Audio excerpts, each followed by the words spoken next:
نہیں تو بہت جلدی ہوا لگ جاتی ہے. انفیکٹ مجھے خود کچھ دنوں سے ایسے محسوس ہو رہا ہے کہ ٹھنڈی ہوا، اور اسپیشل جب آپ گرم کمروں سے باہر نکلتے ہیں آپ کوئی جیکٹ کا استعمال نہیں کرتے، کوئی شال نہیں لیتے، تو ہوا 2 منٹ کے اندر آپ کو لگ جاتی ہے. تو خاص طور پہ اس چیز کا خیال کریں، ہائیڈریشن کا خیال رکھیں. سردیوں میں اتنی پیاس نہیں لگتی، اتنی پیاس محسوس نہیں ہوتی، تو ہم سمجھتے ہیں شاید ہمیں پانی کی ضرورت نہیں ہے، بٹ ڈیفینیٹلی ہائیڈریشن بہت امپورٹنٹ ہے اوور آل ہیلتھ کے لیے، ڈائجیشن کے لیے. تو کوشش کریں اپنی ہائیڈریشن کا بھی خیال رکھیں، گرمی ہو یا سردی ہو. سن پروٹیکشن کا بھی استعمال کرنا مت بھولیں. ونس اگین ایک ایسی چیز جو کہ ہمیں لگتا ہے شاید میٹر نہیں کرتی، بٹ ابھی محسوس نہیں ہوگا. جب آپ 30s 40s میں اپنے جائیں گے تو آپ کو وزبلی سن ڈیمیج کے سائنز اپنی اسکن پر نظر آنے لگیں گے. تو اس سے پہلے ہی آپ شروع کر دیں سن پروٹیکشن کا استعمال، اپنے بیگ میں رکھ لیں، اپنے ساتھ کیری کر لیں. دن کے تھرو آؤٹ کوشش کریں ہر کچھ گھنٹوں کے بعد اس کو ری اپلائی کرتے رہیں. آگے بڑھتے ہیں، اپنے آج کے ٹاپک کی طرف چلتے ہیں. آپ جانتے ہیں فیصل بشیر کے حوالے سے ہم آپ کو اپڈیٹڈ رکھتے ہیں، انفارمڈ رکھتے ہیں، تاکہ آپ اچھے فیصلے کر سکتے ہوں اپنے لیے، اپنے ملک کی بہتری کے لیے. ہمیشہ یاد رکھیں کہ ہر شہری کا، ہر سٹیزن کا پورا حق ہے اپنے ملک کے اوپر، ہر اس فیصلے کے اوپر جو کہ لیا جاتا ہے، جو کہ انڈائریکٹلی یا ڈائریکٹلی آپ کو امپیکٹ کرتا ہے، چاہے وہ پالیسیز کے لحاظ سے ہو، چاہے وہ آرگنائزیشنز کے لحاظ سے ہو، اداروں کے لحاظ سے ہو، چاہے وہ پولیٹیکل ڈیسیجنز ہی کیوں نہ ہو. ٹیکس بار کے حوالے سے بات چیت کریں گے. اینڈ الیکشنز اس سیٹرڈے کو ہو رہے ہیں ٹیکس بار کے اندر. اس وقت کون امیدوار ہے، کیا ایکسپیکٹیشنز عوام کی ہونی چاہیے، اور یہ کس طرح سے امپیکٹ کرے گا لا اینڈ آرڈر کی سچویشن کو، فیصل آباد شہر کے اندر ڈفرینٹ کیسز کو کس طرح سے امپیکٹ کرے گا، اور کیا رسپانسبلٹیز ہوتی ہیں، اس کے بارے میں بھی ہم بات کریں گے. ہمارے ساتھ بہت ہی خاص مہمان آج اسٹوڈیو میں موجود ہیں، جو کہ آج ہمارے اس ڈسکشن میں ساتھ دیں گے. سید مظہر حسین رضوی صاحب ہمارے ساتھ ہیں، ایس وی پی پاکستان ٹیکس بار ہیں. آپ کو ویلکم کرتے ہیں شو میں. بہت بہت شکریہ آج ہمارے لیے، ہمارے شو کے لیے وقت نکالنے کے لیے. جس طرح سے میں بات کری تھی، سیٹرڈے کو الیکشنز ہیں، کیا ایکسپیکٹیشنز ہیں، کون امیدوار ہیں، اور کون آپ کو جیتتے ہوئے نظر آ رہے ہیں؟ جی بسم اللہ الرحمن الرحیم، اللہم صلی علی محمد وعلی محمد. میڈم اس طرح ہے کہ ہمارے ٹیکس بار میں ہر سال last Saturday of January election ہوتا ہے. جس طرح ڈسٹرکٹ بار کا election second Saturday of January ہوتا ہے، تو ہمارے ٹیکس بار میں اس وقت دو پینلز ہیں جو کہ مد مقابل ہیں. ایک پینل کو میں ہیڈ کر رہا ہوں، میں ایز اے پریزیڈنٹ الیکشن لڑ رہا ہوں، اور میرے ساتھ شیخ امجد علی صاحب وائس پریزیڈنٹ، ذوالقرنین امتیاز سب سیکرٹری، اس کے بعد سیف اللہ چیمہ صاحب فینانس سیکرٹری، اور سلمان بابر دادرا صاحب لائبریری سیکرٹری، اور 6 ہمارے ایگزیکٹو ممبر ہیں. اسی طرح دوسرا گروپ جو ہے، جو میرے اپوننٹ ہے، ان کا بھی یہی ڈائمنشن ہے. ان کی تمام سیٹوں پہ وہ برسات الیکشن لڑ رہے ہیں. تو انشاءاللہ 28 تاریخ کو ہفتے والے دن ہمارا الیکشن ہے. ہمارا الیکشن میڈم اس طرح ہوتا ہے کہ بڑا پرسکون سا، جیسے ڈسٹرکٹ بار میں یا دوسری باروں میں ہوتا ہے، ہلا گلا نہیں ہوتا. کیونکہ ہمارا تعلق ایک پڑھی لکھی کمیونٹی میں، یہ نہیں کہہ رہا کہ ڈسٹرکٹ بار والے پڑھے لکھے نہیں ہیں، لیکن کیونکہ ہمارا جو سارے کلائنٹس ہیں وہ بزنس مین ہوتے ہیں، تو بڑا پرسکون ماحول میں ہمارا الیکشن ہوتا ہے. اور 1 سال کے لیے ہمارا الیکشن ہوتا ہے. تو دعا کریں اللہ تعالیٰ کامیابی عطا فرمائے.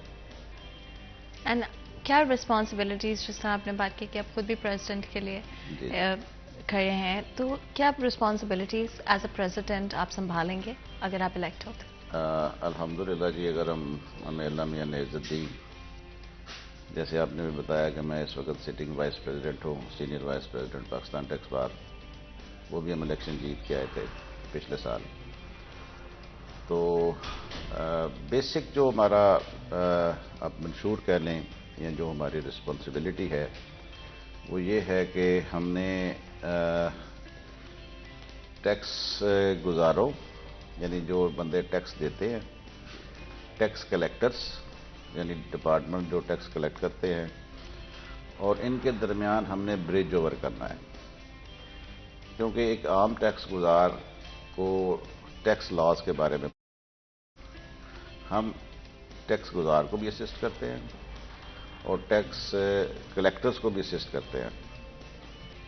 تو بیسک ہماری رسپانسبلٹی یہ ہے کہ ہم اپنے کلائنٹس جو ہمارے جن کے کیسز ہمارے پاس ہیں ان کے انٹرسٹ کو واچ کریں، اور سملرلی ہم جو گورنمنٹ کا ایکسچیکر ہے اس کو بھی نقصان نہ پہنچنے دیں.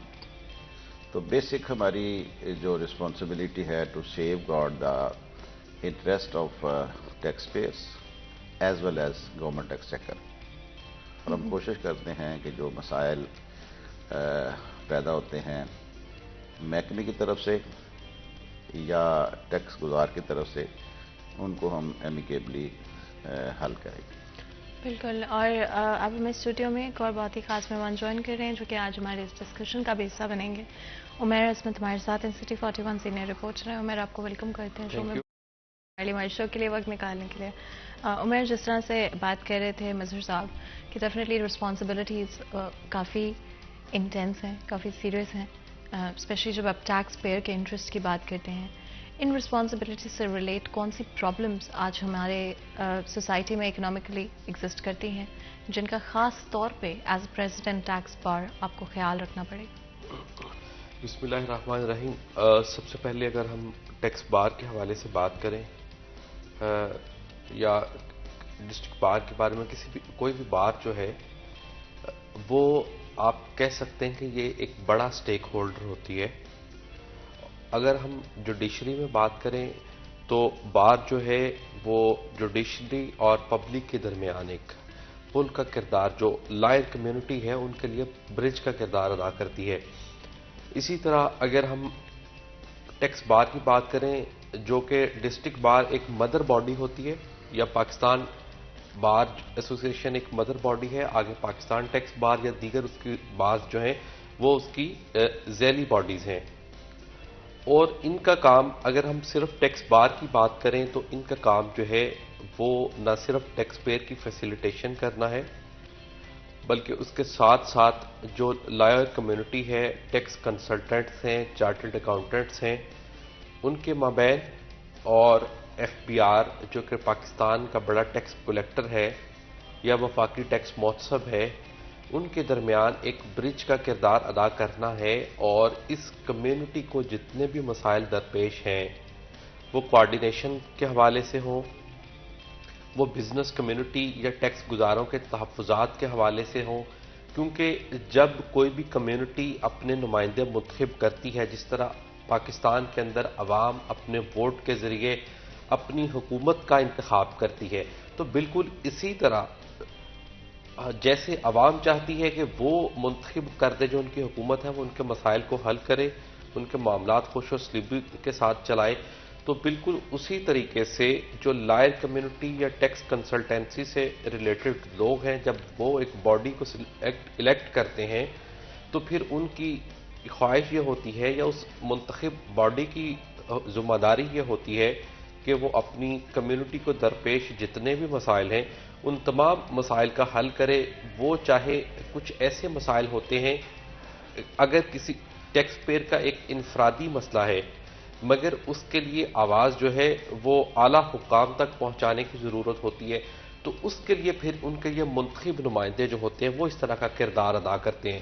اسی طرح کچھ اسپیشل کیمپینز ہوتی ہیں یا پھر کوئی مخصوص حالات ہوتے ہیں، جس طرح کہ اس وقت کوئی معاشی حالات ہیں وہ خراب ہیں، وہ دگرگوں ہیں اور کاروبار جو ہیں وہ زوال پذیری کا شکار ہیں، تو ایسی صورتحال میں بھی پھر اس طرح کی جو باڈیز ہوتی ہیں یا اس طرح کے جو سٹیک ہولڈرز ہوتے ہیں ان کی پھر ذمہ داری ہوتی ہے، ان پہ رسپانسبلٹی عائد ہوتی ہے کہ وہ اس حوالے سے ٹیکس پیئر کے خصوصی ریلیف کے لیے وہ چاہے انکم ٹیکس ریٹرن کی ڈیٹ کی ایکسٹینشن ہو، سیلز ٹیکس ریٹرن کی ڈیٹ کی ایکسٹینشن ہو، دیگر جس طرح کے پچھلے دنوں میں پراپرٹیز پہ ڈیمڈ ٹیکس عائد کیا گیا، اس طرح کے جتنے بھی معاملات ہوتے ہیں ان میں ریلیف دلوانے کے لیے پھر اس باڈی کا کردار جو ہے وہ خاصا اہم ہو جاتا ہے. یہ صرف میں ٹیکس پیئرز کی حد تک بات کر رہا ہوں.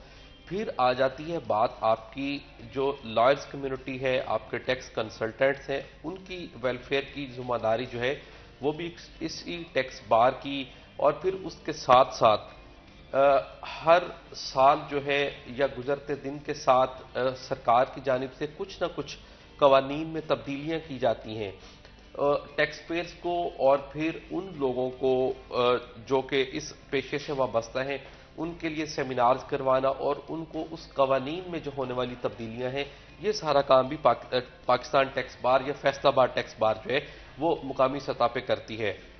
شاہ صاحب میرے ساتھ بیٹھے ہیں، تشریف فرمائیں۔ پاکستان ٹیکس بار کے سینئر نائب صدر ہیں۔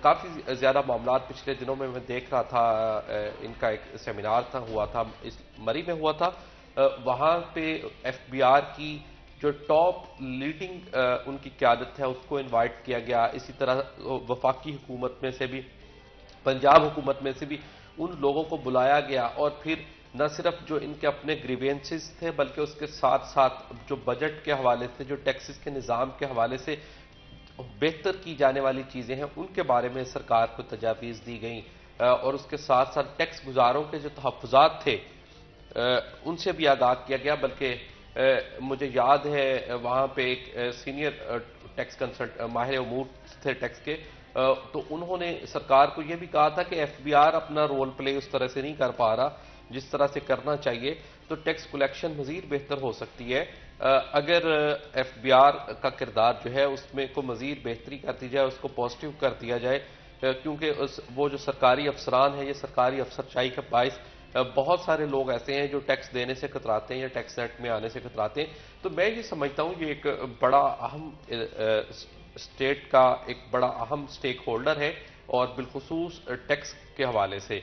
تو ابھی ان کے انتخابات ہو رہے ہیں، چونکہ فیصل آباد میں ڈسٹرکٹ بار کے انتخابات ہو چکے ہیں، تو ابھی یہ جو آنے والا ہفتہ ہے 28 جنوری کو ٹیکس بار کے انتخابات ہوں گے، تو میں سمجھتا ہوں کہ اس کے جو ممبران ہیں ان کے لیے بھی یہ بڑا امپورٹنٹ ہوتا ہے کہ وہ اپنے نمائندوں کا انتخاب کس طرح سے کرتے ہیں، اور پھر وہ لوگ جو اس سیاست میں حصہ لیتے ہیں ان کی بھی رسپانسبلٹی ہے کہ لوگوں نے ان سے جو بھی توقعات وابستہ کی ہیں وہ ان کی توقعات پر، امیدوں پر پورا اتریں۔ آپ نے سیلز ٹیکس کے حوالے سے بات کی Umair, and of course different طرح کے ٹیکسز جو کہ امپوز کیے جاتے ہیں۔ سیلز ٹیکس پچھلے سال میں ہم نے کئی پرسنٹیج بڑھتے ہوئے دیکھا ہے، کئی دفعہ تبدیل ہوتے ہوئے دیکھا ہے، انفیکٹ ابھی بھی پروجیکٹ کیا جا رہا ہے کہ آنے والے وقت میں اور زیادہ بھی سیلز ٹیکس کو بڑھایا جا سکتا ہے۔ اس کے بارے میں آپ کا کیا اوپینین ہے؟ اینڈ جب آپ ٹیکس پیئر کا انٹرسٹ پرائیورٹائز کرتے ہیں تو کیا یہ صحیح فیصلہ ہوگا؟ میڈم، ٹیکس کا جو میکسیمم ریٹ ہے نا جس وقت وہ 17% ہے، G S T general state tax, اس کے ریڈیوس ریٹس بھی ہیں، 5% بھی ہے، 2% بھی ہے، ایگزیمپٹ بھی ہیں۔ تو فی الحال ابھی اس کو انکریز کرنے کا جو ہے نا کوئی ایسا پلان گورنمنٹ کا نہیں ہے، کیونکہ آئی تھنک یہ دنیا میں سب سے higher rate of sales tax ہے۔ تو ابھی پچھلے دنوں ٹی وی پہ چل رہا تھا کہ جی پیٹرولیم مصنوعات پہ انہوں نے پہلے سیلز ٹیکس 0 کر دیا تھا، اب اس میں 17% سیل ٹیکس لگانے کی وہ سوچ رہے ہیں، یہ جو آپ بات کر رہے ہیں۔ تو سیلز ٹیکس ایک ایسا ٹیکس ہے جس کا امپیکٹ ڈائریکٹلی اینڈ کنزیومر پہ پڑتا ہے۔ اس کی مختلف سٹیجز ہیں۔ اگر آپ امپورٹر ہیں یا مینوفیکچرر ہیں تو پہلی سٹیج وہ آ گئی، پھر اس کے بعد آ گیا آپ کا ڈسٹریبیوٹر آ گیا، پھر ہول سیلر آ گیا، پھر ریٹیلر آ گیا۔ ہر سٹیج پہ انہوں نے ٹیکس لگانا، لیکن آگے پاس آن کر دینا۔ اینڈ کنزیومر ایک ایسا مظلوم طبقہ ہے کہ وہ تمام ٹیکسز جو نا وہ آ کے آٹومیٹیکلی اس نے اینڈ کنزیومر نے پے کرنے ہیں۔ تو ہم نے کافی دفعہ تجاویز پیش کی ہیں کہ اس کو ایک سٹیج پہ کر دیں، مینوفیکچرنگ سٹیج پہ لگا دیں یا امپورٹ سٹیج پہ لگا دیں۔ دو ہی مین سورسز ہیں جہاں سے آپ شروع کرتے ہیں۔ اینڈ آف کورس ایک ایسے وقت میں جہاں پر اکنامکلی چیزیں اتنی انسٹیبل ہیں، اینڈ آنے والے وقت میں بھی کوئی اسٹیبلٹی آپ کو نہیں نظر آ رہی ہے، تو وہاں پہ یہ چیزیں بہت پریشانی کی ہوتی ہیں، جو دیکھتے ہیں کہ اچھا یہ سیلز ٹیکس اور بڑھایا جا رہا ہے، اینڈ کنزیومر کے اوپر اور زیادہ پریشر ڈالا جا رہا ہے. مزید بھی گفتگو کریں گے، لیکن اس سے پہلے ایک بریک لیں گے. کہیں من جائے گا ہمارے ساتھ رہے گا.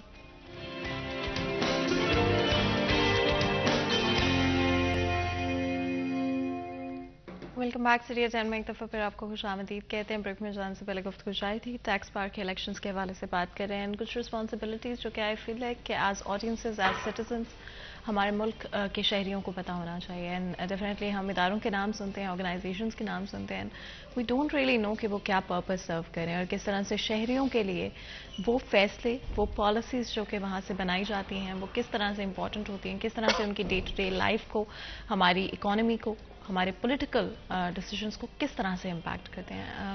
عمیر، جس طرح سے taxes are a huge part of the economy, but tax collection کے حوالے سے ہم امپروومنٹ نہیں دیکھ پائے ان دا پاسٹ. ایون جو ٹیکس پیئرز آلریڈی موجود ہیں وہ بھی خوش نہیں رہے ان ڈیسیجن سے.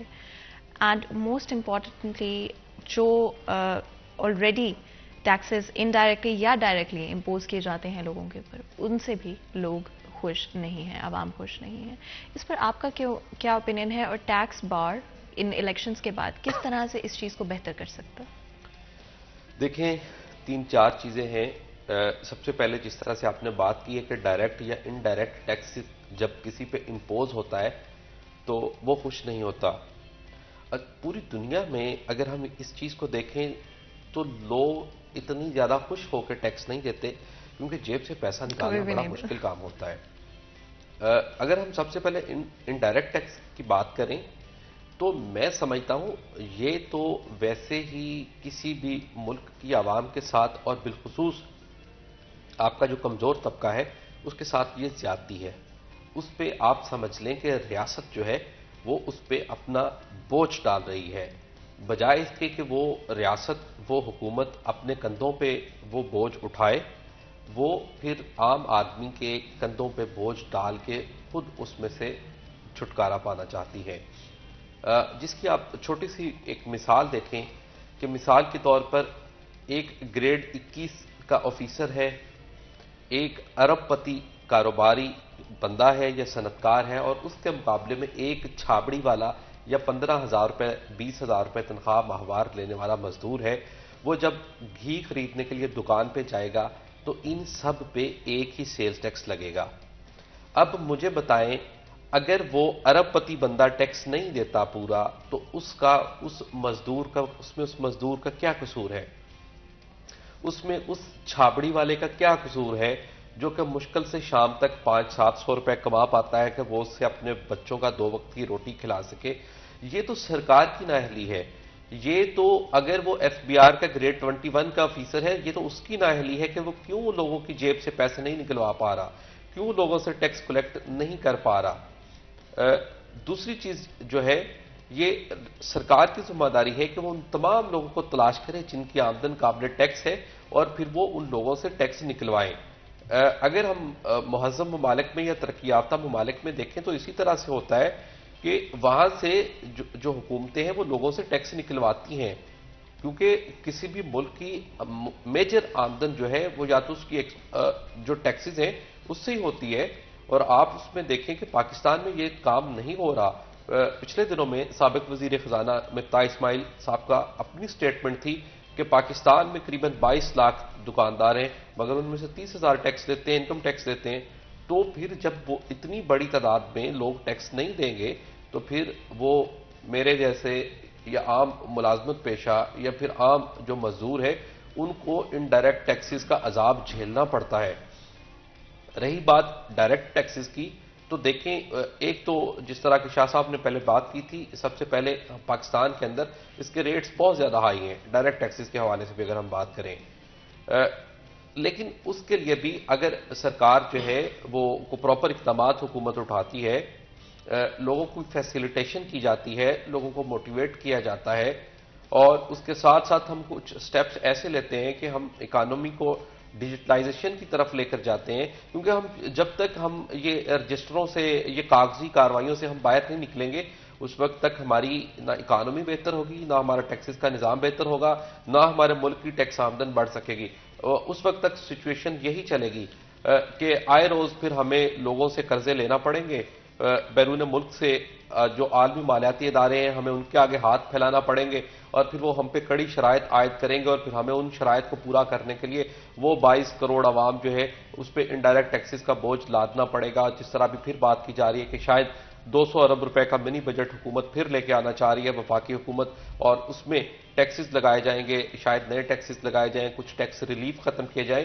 تو یہ ساری صورتحال جو ہے یہ بڑی پریشان کن ہے۔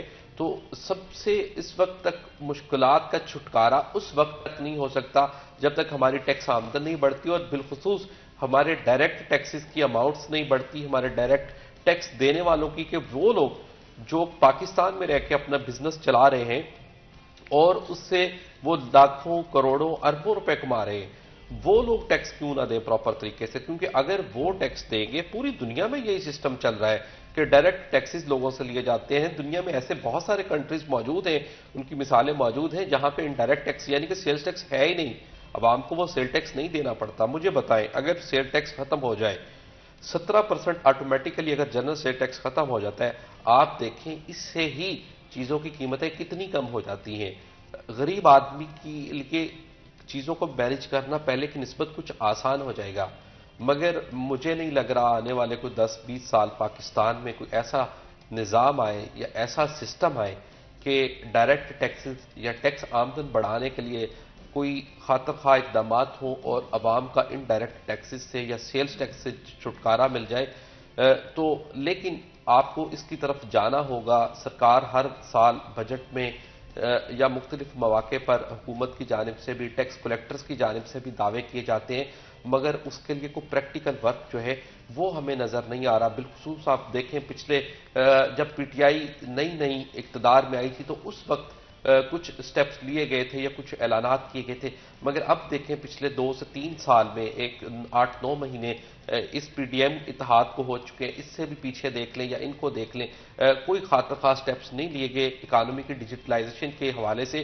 اور تو اور ہم یہ دیکھیں کہ جو خریداری پہ آئی ڈی کارڈ کی شرط تھی، ہم آج تک اس پہ امپلیمنٹ نہیں کروا سکیں۔ آخر کیوں ایسا ہو رہا ہے؟ پھر اس کے بعد یہ اس کی بھی بہت ساری وجوہات ہیں۔ اگر کوئی ریٹیلر ہے یا عام پرچون فروش ہے، وہ چاہے کپڑے والا ہے، کریانے والا ہے یا عام کوئی بیکری والا ہے، تو ان کی شکایات یہ ہوتی ہیں کہ وہ جو بڑے پروڈیوسرز ہیں، جو بڑی کمپنیاں ہیں، مینوفیکچرر ہیں، وہ ان کو انوائسز نہیں دیتے، تو وہ پھر کس طرح سے اپنا جو سارا ریکارڈ ہے اس کو آن ریکارڈ کریں، کیونکہ وہ سارا جو بڑے لوگوں کا قصور ہے وہ ان کے گلے میں پڑ جائے گا اور ان کو جرمانے، پینلٹیاں اور بھاری ٹیکسز پے کرنا پڑیں گے۔ تو اس پورے سسٹم کو، پوری چین کو ٹھیک کرنے کی ضرورت ہے۔ جب تک اگر وہ چیزیں ٹھیک ہوں گی تو پھر ہی میں سمجھتا ہوں کہ یہ سسٹم ٹھیک ہو سکتا ہے۔ جہاں تک آپ نے ٹیکس بار کی بات کی، تو ان لوگوں کی بھی ذمہ داری بنتی ہے کہ یہ لوگ اس حوالے سے جو ٹیکس کلیکٹرز ہیں یا حکومت ہے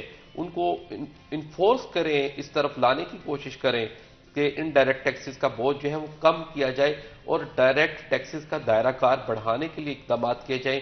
وہ لوگ جن کا آپ راز الاپ رہے ہیں کہ 22 لاکھ لوگ ایسے ہیں جو کہ کاروباری ہیں مگر ٹیکس نہیں دیتے، آپ ان کو پکڑیں، ان کو کان سے پکڑ کے ان کی جیب سے پیسے نکلوائیں۔ کیوں نہیں ایسا ہوتا؟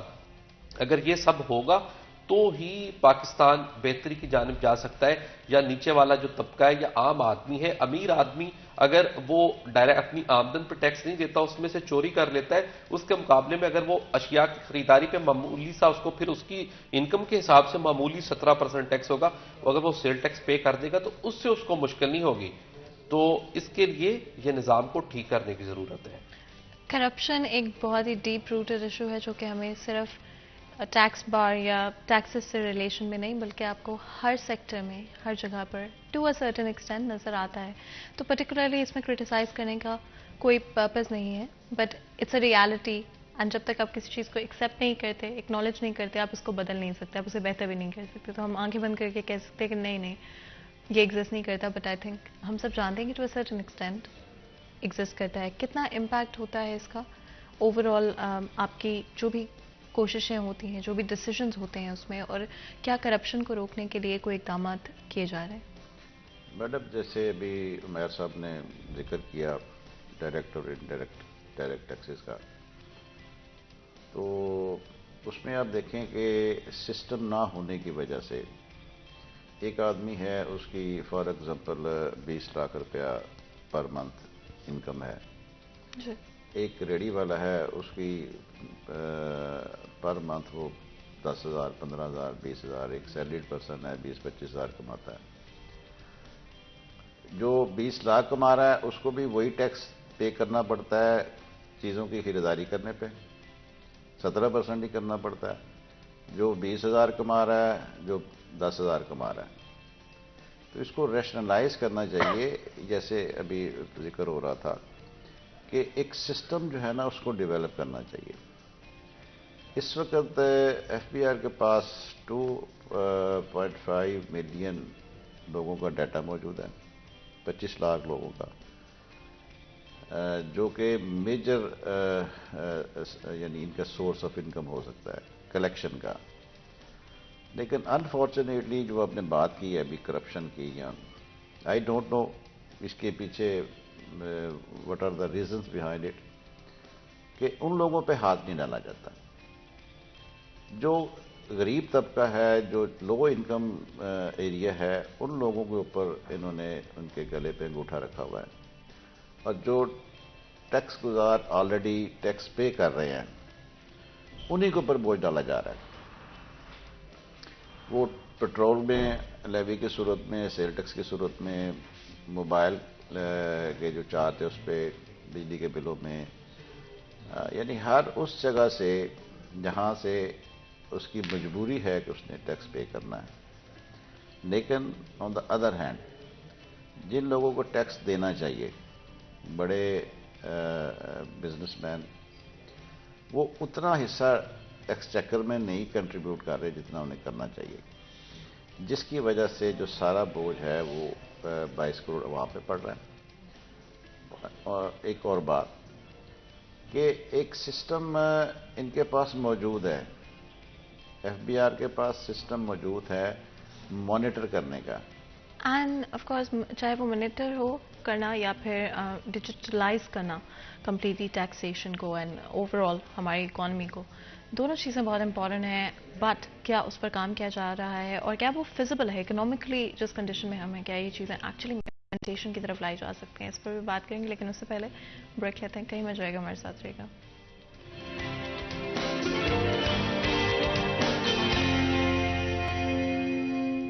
ویلکم بیک سٹی چین پہ ایک دفعہ پھر آپ کو خوش آمدید کہتے ہیں. بریک میں جان سے پہلے گفتگو جاری تھی، ٹیکس بار کے حوالے سے بات کریں and overall taxpayer interest کیا ہے اینڈ کس طرح سے ڈفرینٹ ڈیسیژنز پالیسیز اس بیسس پر بنائی جانی چاہیے کہ ٹیکس پیئر کا کیا انٹرسٹ ہوگا، ٹیکس پیئر کے لیے کیا چیز بینیفیشل رہے گی. بریک میں جانے سے پہلے ڈفرینٹ چیزوں کو ہم نے ڈسکس کیا، ڈفرینٹ ایسپیکٹس کو ڈسکس کیا. بٹ ڈیفینیٹلی ٹیکس بار کے الیکشنز کے حوالے سے آپ کی کیا پلاننگز ہیں اور عوام کو کیا کہنا چاہیں گے؟ جی میڈم، اس طرح کہ ہمارے فیصل آباد ٹیکس بار سے جو انٹر ریلیٹڈ چھوٹی باریں ہیں، جیسے پاکستان ٹیکس بار کے ساتھ جو ڈسٹرکٹ لیول کی بارز ہوتی ہیں، 32 بارز ہیں جو اس کے ساتھ ریلیٹڈ ہیں. اسی طریقے سے جو ہماری فیصل آباد ٹیکس بار ہے، اس کے ساتھ چنیوٹ ٹیکس بار، پھر جھنگ ٹیکس بار، ٹوبا، اس کے بعد گوجرا، اور کچھ چند دوست ہمارے مامو کانجن سے بھی ہیں، جڑا والے سے ہیں. تو یہ سارے لوگ جو ہے نا یہ افیلیٹڈ ہیں ہماری مدر بار سے، یعنی فیصل آباد ٹیکس بار سے. تو ہمارا پروگرام یہ ہے کہ اس وقت ان ساری باروں میں سے 2 باریں ایسی ہیں جو کہ کچھ ان کی اسٹرینتھ ہے. جیسے 18 ممبر ہیں چنیوٹ ٹیکس بار کے، اور 12-13 ممبر ہیں جھنگ ٹیکس بار کے. تو ہمارا پلان یہ ہے کہ ہمارے 6 ایگزیکٹو ممبر ہوتے ہیں، یعنی جو اوپر والی سیٹوں کے علاوہ 6 ایگزیکٹو ممبر ہوتے ہیں جن کو ہم الیکٹ کرتے ہیں. تو ہمارا پلان یہ ہے کہ ہم جھنگ بار کو اور چنیوٹ بار کو ایک سیٹ ایگزیکٹو کی یہ ہم اپنے کانسٹیٹیوشن میں امینڈ کر لیں، یا اسے آپ کنونشنلی کہہ لیں کہ ایک سیٹ ہم ان کو دیں گے، تاکہ ان بارز کی بھی نمائندگی ہماری اس فیصل آباد ٹیکس بار میں، کیونکہ انہوں نے اپنے کیسز یہاں پہ آ کے ڈیل کرنے ہوتے ہیں. جیسے ہمارا چنگ زون ہے، اس میں یہ چنیوٹ، چنگ، ٹوبا، یہ سارے چنگ زون میں آتے ہیں. تو ظاہر ہے انہوں نے جب یہاں پہ آنا ہے تو ان کی نمائندگی ہونی چاہیے یہاں پہ. تو یہ ہمارا ایک پروگرام یہ ہے کہ ہم اسے ان کو ایک کمپلسری کر دیں کہ ایک ایک ہم بندہ وہاں سے جو وہ بار جو ہمیں ریکمینڈ کرے گی وہ ہم یہاں پہ ان کو ایگزیکٹو پہ، لیکن لڑ کے الیکشن آئیں گے. یہ نہیں کہ انہیں ہمیں آپٹ نہیں کرنا، الیکشن لڑ کے آئیں گے وہ. اس کے علاوہ ہمارا پروگرام یہ ہے کہ ہم ہماری کیونکہ اس وقت بار کی اسٹرینتھ ہو گئی ہے 558، تو ہمارے لیے جو موجودہ بار کی سپیس ہے وہ تھوڑی سی کم ہے. جب ہمارا کوئی فنکشن ہوتا ہے، جب گیدرنگ ہوتی ہے، تو وہاں پہ میکسیمم 100 بندہ جو ہے نا اس کو ایڈجسٹ کر سکتے ہیں. تو بار کی ایکسٹینشن کے لیے انشاءاللہ ہم کوشش کریں گے. ہم نے پہلے بھی یعنی تقریباً کہہ رہے ہیں کہ 1 مرلہ جگہ جو ہے نا ہم ایکسٹینڈ کیا ہے، لیکن اب ہم کوشش کریں گے کہ اسے مزید کوشش کر کے ایکسٹینڈ کریں تاکہ جو ہماری بار کی اسٹرینتھ کی ہے نا جی ریکوائرمنٹ پوری ہو جائے. اس کے علاوہ بار کی جو لائبریری ہے اس میں ہم بکس کا اضافہ کرنے کی کوشش کریں گے، اور اس کے علاوہ ہم بار کی ڈائریکٹری بنانے کی کوشش کر رہے ہیں. اس میں ہم نے کافی سارا کام کر لیا ہے، کیونکہ پچھلے 4-5 سال سے جو ہمارے الائز ہیں وہی ہیں اقتدار میں. تو اس کو ہم کنٹینیو کریں گے اور ویب سائٹ کو انشاءاللہ اپڈیٹ کریں گے کہ ٹوٹل انفارمیشن جو ہے نا بار کے متعلق، بار کے ممبرس کے متعلق، وہ سارا آپ کو ویب سائٹ پہ، ہماری جو فیصل آباد ٹیکس کر کی ویب سائٹ ہے. اور ہمارا پلان ایک یہ بھی ہے کہ جتنے بھی ایس آر اوز آتے ہیں، سرکولرز آتے ہیں، امینڈمنٹس آتی ہیں، تو وہ بھی اویلیبل ہوں ہماری ویب سائٹ پہ. اور دوسرا جو ہم پہلے سے یہ کر رہے ہیں کہ اوپن ہاؤس ڈسکشن، جب بھی کوئی ایس آر او آئے، جب بھی کوئی امینڈمنٹ آئے، یعنی تبدیلی آئے قانون میں، تو اس کو سمجھنے کے لیے عام جو ہمارا ٹیکس کنسلٹنٹ ہے اس کو سمجھانے کے لیے ہم سینئرز کی خدمات حاصل کرتے ہیں، اور وہ اس کو الیبوریٹ کرتے ہیں. اس کے بعد پھر کویسچن آنسر ہوتا ہے، اس سے چیزیں کلیئر ہوتی ہیں. تو یہ اس سے یعنی یہ جو کنسلٹنٹس ہیں، جو ہمارے ممبرس ہیں، ان کی ایجوکیشن کے لیے بھی ہم نے یہ. اچھا، دوسرا اس میں نا میں تھوڑی سی اس کی کنسٹرکشن بتا دوں. فیصل آباد ٹیکس بار کی ڈسٹرکٹ بار میں تو ہے جو بندہ ایڈوکیٹ ہے، جو پنجاب بار کونسل کے رول پہ ہے، وہی ممبر بن سکتا ہے ڈسٹرکٹ بار کا، ضلع کچہری جسے کہتے ہیں. لیکن ہمارے ادھر ٹیکس بار میں جو ایڈوکیٹ ہے، نمبر 2 چارٹرڈ اکاؤنٹنٹ ہے، نمبر 3 کاسٹ اینڈ مینجمنٹ اکاؤنٹنٹ ہے، نمبر 4 I T Ps, income tax practitioner. وہ یہ ہوتا ہے کہ جو بندہ، جس بندے نے بی کام کیا ہے اور 1 سال اس نے کسی ایسے ایڈوکیٹ یا سی اے یا کاسٹ اینڈ مینجمنٹ کے پاس جس کی 10 سال پریکٹس ہے، اس کے پاس اس نے 1 سال ٹریننگ کی ہے، اور پھر اس کو ایف بی آر جو ہے نا ایک لائسنس ایشو کرتا ہے کہ آپ ٹیکس پریکٹس کرنے کے اہل ہیں. اسے آئی ٹی پی کہتے ہیں. اس کے علاوہ اے سی سی اے، یہ 4-5 کیٹیگریز ہیں جو ہمارے بار کے ممبر بن سکتے ہیں. تو جیسے میں پہلے شروع میں کہہ رہا تھا کہ پڑھی لکھی ہوتی ہے تو ایک چارٹرڈ اکاؤنٹنٹ بننا یا ایک کاسٹ اینڈ مینجمنٹ اکاؤنٹنٹ بننا اور اے سی سی اے کرنا، یہ بھی ایک بڑا ایجوکیٹڈ لوگ. لا کرنا بھی اتنا آسان ہے. لا والے لوگ بھی جو ہے نا وہ کافی لارڈس کا پیشہ ہے. تو یہ کنسٹرکشن ہے ہماری بار کی، بار ممبرشپ کی. تو اس وقت ہمارے 558 ممبرس ریگولر ممبرس ہیں اور 47 ممبرس ہمارے آنریری ہیں. تو یہ جو 558 لوگ ہیں، انہوں نے اپنا حق رائے دہی استعمال کر کے تو نئی جو قیادت ہے اس کو انہوں نے الیکٹ کرنا ہے، تو اس کے بعد پھر یہ سارا پروسیس شروع ہوگا. تو یہ میں تھوڑا سا اس کو بریف کرنا چاہ رہا تھا تاکہ جو عام لوگ ہیں ان کو بھی پتہ چلے کہ ہمارا کام کیا ہے، کون کون لوگ ٹیکس بار کے ممبر بن سکتے ہیں، اور ہم نے کیا کرنا ہے. اگر ہم اللہ میاں نے ہمیں عزت دی تو ہم نے الیکٹ ہونے کے بعد کیا کرنا ہے. اینڈ عمر آئی تھنک ہم اپنے ڈسکشن کو ریپ اپ کرنے کی کوشش کرتے ہیں. آئی ڈو فیل لائک کہ ڈیجیٹلائزیشن از دا وے فارورڈ، وہ چاہے ٹیکسیشن ہو چاہے ہماری اکانومی ہو. کتنا فیزیبل ہے یہ؟ کیا ممکن ہے آج کی فائنانشیل صورتحال دیکھتے ہوئے؟ دیکھیں، کرنے کچھ بھی مشکل نہیں ہے. پہلے جب موبائل فون آیا، آج سے کچھ 2 دہائیاں پہلے پاکستان میں عام ہونا شروع ہوا، تو سمپل چھوٹا سا موبائل تھا.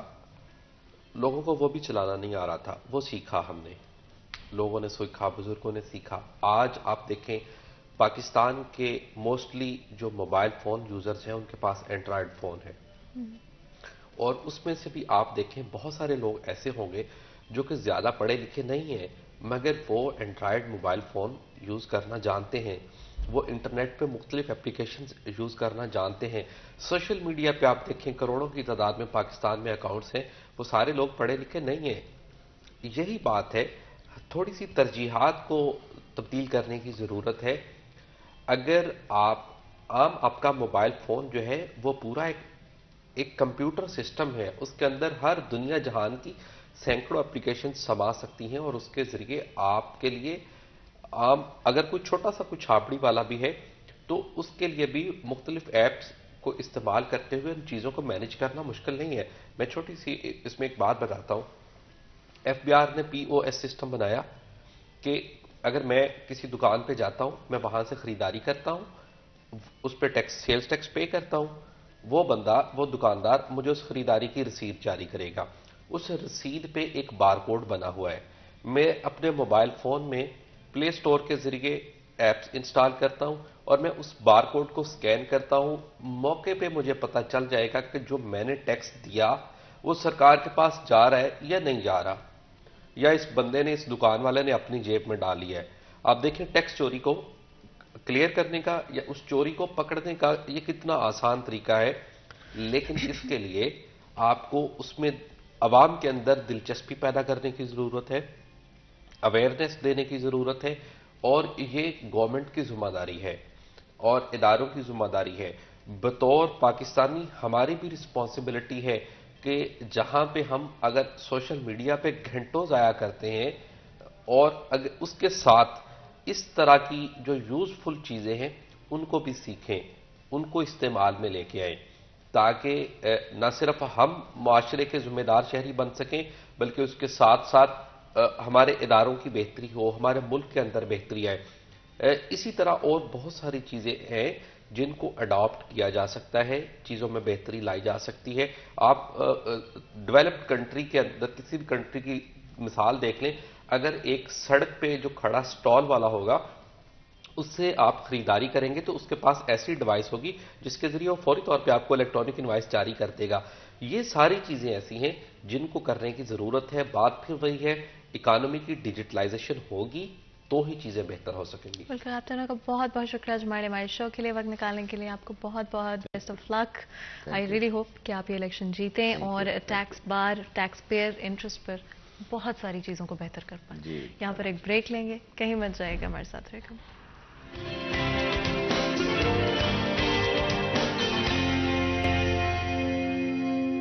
ویلکم بیک سیریز 10 میں ایک دفعہ پھر آپ کو خوش آمدید کہتے ہیں. بریک میں جان سے پہلے گفتگو جاری تھی. آج ہمارا فرسٹ ہاف ٹیکس بار کے حوالے سے تھا. الیکشن سیٹرڈے کو ہیں، ڈفرینٹ چیزوں کے بارے میں ہم نے بات کی، اسپیشلی عوام کی کیا اس وقت نیڈز ہیں، کیا چیزیں ہیں جو کہ پرائیورٹائز کرنی ہوں گی، اینڈ کیا ایکسپیکٹیشنز ہیں عوام کی، اسپیشلی ان صورتحال میں جہاں پر اکنامکلی پولیٹیکلی چیزیں اتنی انسرٹن ہیں. ڈیفینیٹلی ٹیکس بار جہاں پر ڈفرینٹ اور چیزوں کو رسپانسبلٹیز کو ہینڈل کرتا ہے، وہیں پر یہ بھی ایکسپیکٹیشن ہوگی آنے والے وقت میں کہ عوام کی جو بھی مسائل ہیں، اسپیشلی ٹیکسیشن سے ریلیٹڈ جو ایشوز ایگزسٹ کرتے ہیں ان کو بھی بہتر کرنے کی کوشش کی جائے گی. آگے بڑھیں گے، اس سے پہلے کہ اپنے نیکسٹ سیکشن کی طرف جائیں، اپنے نیکسٹ سیگمنٹ کی طرف چلتے ہیں. آج کا